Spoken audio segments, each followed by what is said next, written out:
حضرت امام علی مقام امام حسین رضی اللہ تعالی عنہ نے صرف اسلام کی خاطر اور صرف اس چیز کی خاطر کہ میرے نانا کے شہر میں قتل و غارت نہ ہو، میرے نانا کے شہر میں لڑائی جھگڑا نہ ہو، حضرت امام علی مقام امام حسین رضی اللہ تعالی عنہ نے مدینہ چھوڑ دیا، مکہ پہنچ گئے۔ آپ یہ 60 سنہ ہجری ہے، شعبان کے مہینے میں حضرت امام علی مقام امام حسین رضی اللہ تعالی عنہ جو ہے مکہ پہنچے۔ شعبان، رمضان، شوال، ذی قعدہ، مسلسل کوفہ والوں کی طرف سے خطوط، کوفہ والوں کی طرف سے خط آ رہے ہیں، حضرت آپ آئیے، ہم آپ کی بیعت کریں گے، ہم آپ سے محبت کرتے ہیں، ہم آپ سے پیار کرتے ہیں، آپ آئیے تو صحیح، ہم آپ کے استقبال کے لیے تو ہم تو آپ کی راہوں کے اندر اپنی پلکیں بچھانے کے لیے تیار ہے۔ حضرت امام علی مقام امام حسین نے اپنے سفیر بھیجے، چچا زاد بھائی حضرت مسلم بن عقیل رضی اللہ تعالیٰ عنہ کو کوفے بھیجا، فرمایا میں اپنا سفیر بنا کر بھیج رہا ہوں، اپنا نائب بنا کر بھیج رہا ہوں۔ حضرت مسلم بن عقیل جب کوفہ پہنچے نا، کوفہ والوں نے بیعت کرنا شروع کر دی، اور اس وقت جو کوفے کے گورنر تھے وہ حضرت نعمان بن بشیر تھے، صحابی رسول ہے، حضرت نعمان بن بشیر ہے۔ اتنے لوگوں نے بیعت کی، حضرت امام مسلم نے خط لکھ دیا، کہنے لگے بھائی جان آپ آ جائیے، یہ لوگ آپ کی راہیں تک رہے ہیں اور آپ کے استقبال کے لیے تیار ہیں۔ خط پہنچا، اس وقت یہ کوئی ٹیکنالوجی تو اتنی ہے نہیں تھی کہ 1 منٹ کے ساتھ یہ پیغام پہنچ جائے، عرصہ لگتا تھا، وقت لگتا تھا۔ خط پہنچا ہے حضرت امام علی مقام امام حسین رضی اللہ تعالیٰ عنہ کے پاس، ادھر کوفیوں نے بے وفائی کر دی، دغا دے دیا، دھوکہ دے دی۔ وجہ کیا بنی؟ یزید نے حضرت نعمان بن بشیر رضی اللہ تعالیٰ عنہ کو گورنری سے ہٹا دیا۔ پیغام گیا تھا یزید کے پاس کہ نعمان بن بشیر جو ہے یہ حسین کی سائیڈ لے رہے ہیں، حسین کی سائیڈ لی جا رہی ہے۔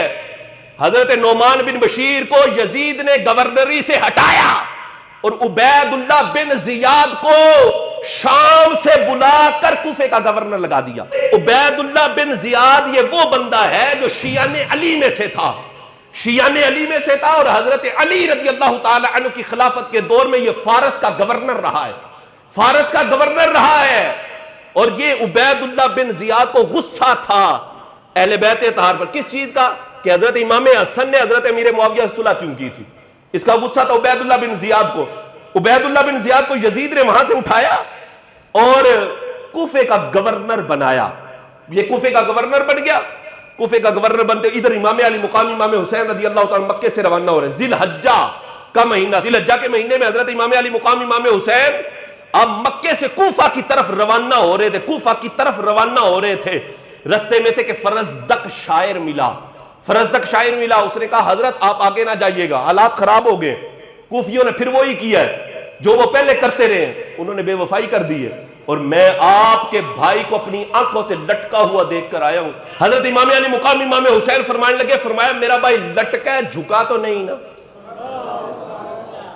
لٹکا ہے جھکا تو نہیں نا۔ امام علی مقام امام حسین رضی اللہ تعالیٰ، اس طرح یہ سلسلہ چلا۔ آپ میدان کربلا میں پہنچے، اللہ اکبر، حر بن یزید الریاحی یہ مزاحم ہوا تھا، اور یہ بھی محب اہل بیت تھا، اور اس نے خود یہ مشورہ دیا تھا کہ آپ کوفہ شہر کے اندر نہ جائیے، یہ ایک علاقہ ہے کوفے کے بعد جس کو کربلا کہا جاتا ہے، آپ یہاں پر سٹے کیجئے، یہاں پر رکیے۔ امام علی مقام امام حسین نے جب مقام یہ سنا نا کہ کربلا ہے، کیونکہ پہلے ہی بات مشہور ہو چکی تھی، مسند امام احمد کی روایت ہے، نبی پاک علیہ الصلوۃ والسلام کی ظاہری آیات مبارکہ میں یہ بات مشہور ہو چکی تھی کہ میدان کربلا میں امام علی مقام امام حسین کو شہید کر دیا جائے گا۔ حضرت امام علی مقام امام حسین رضی اللہ تعالیٰ وہاں پر پہنچے۔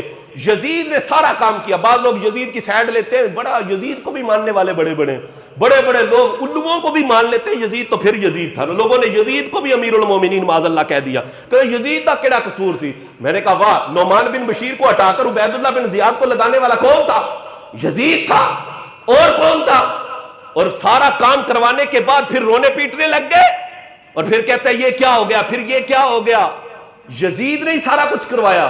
اگر یزید ٹھیک ہوتا تو امام علی مقام امام حسین کو شہید کرنے والوں کو کسی ایک کو تو لٹکا دیتا، کسی ایک کو تو مارتا، اور کسی ایک کو تو جو ہے وہ قتل کر کے جو ہے وہ پھینک دیتا سزا کے طور پر، کسی ایک کو بھی سزا نہیں اس نے دی۔ وجہ اس کی یہ تھی کہ یزید ہی سارا کچھ کروا رہا تھا، اور کیا کس نے تھا؟ کیا تھا کوفے والوں نے۔ اور کوفے والے کون تھے؟ کوفے والے وہی تھے جو اپنے آپ کو کہتے تھے ہم تو اہل بیت سے محبت کرتے ہیں، ہم تو محب اہل بیت ہیں۔ محب اہل بیت اپنے آپ کو کہلوانے والے پھر کیا کیا؟ معاذ اللہ شہید کر کے خود ہی رونے پیٹنے لگ گئے۔ اور پھر یہ بات بھی یاد رکھے، بعض لوگ اس پر اعتراض کرتے ہیں کہ یزید کی طرف سے لڑنے والے صحابہ بھی تھے، یزید کی طرف سے لڑنے والے تابعی تھے، کوئی صحابی بھی نہیں تھا جس نے یزید کی حمایت کی ہو، کوئی تابعی بھی نہیں تھا کہ جس نے یزید کی حمایت کی ہو۔ ہاں سب کوفہ والے تھے، سب کوفی تھے۔ حضرات صحابہ اکرام علیہم رضوان نے تو یزید کے خلاف جنگ کی ہے۔ حضرت عبداللہ بن زبیر رضی اللہ تعالیٰ عنہ کی قیادت کے اندر یزید کے خلاف جنگ لڑی گئی ہے، یزید کے خلاف جنگ لڑی گئی، اور پھر یزید مر گیا اور ان یزیدیوں کو شکست ہوئی تھی۔ حضرت عبداللہ بن زبیر اور سارے صحابہ نے جنگ لڑی تھی ان یزیدیوں کے خلاف۔ اور پھر یہ بات یاد رکھے کوفہ والے تھے جنہوں نے بے وفائی کی، اور پھر آپ بعد میں جو ہے وہ رونے پیٹنے لگ گئے، چلانے لگ گئے کہ یہ ہم نے کیا کر دیا، یہ کیا ہو گیا۔ یہ تھے وہ لوگ کہ جنہوں نے حضرت امام علی مقام امام حسین اور آپ کے رفقا کو شہید کیا۔